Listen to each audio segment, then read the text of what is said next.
Le labo KMO à Mulhouse, c'est un espace dédié à l'intelligence artificielle, situé au sein de cet écosystème d'innovation basé à Mulhouse.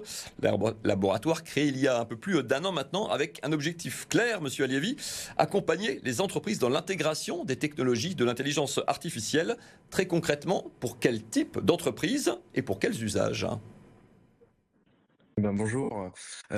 Déjà pour, se rendre compte que l'IA, c'est pas simplement, des sommets, hyper stratégiques, ou des outils, qu'on peut voir, dans les médias. C'est aussi, des applications très concrètes au quotidien.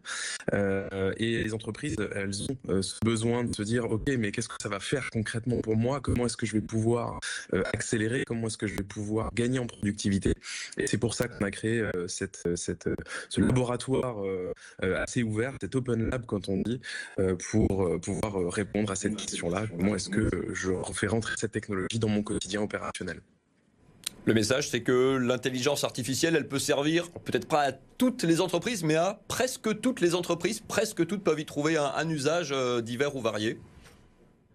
Ouais, je pense que toutes les entreprises ont clairement un intérêt à explorer des possibilités et des gains de productivité ou des méthodes différentes pour faire le travail en utilisant cette technologie. Peut-être pas tous les métiers au sein des entreprises, mais en tout cas un constat qui est clair, net et précis. Et je pense que c'est un peu tous les acteurs qui le disent. J'entendais encore Xavier Niel le dire ce matin.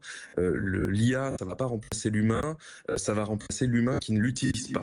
Et c'est un peu l'un des créneaux des choses qu'on pousse au sein du poste d'aiguillage qui est le service pragmatique aux entreprises de KM0 qu'on propose, c'est de dire il faut s'y mettre, il faut pas louper le train parce que il y a des enjeux, il y a des opportunités qui sont déjà réelles aujourd'hui, même si la technologie n'a que 2 ans.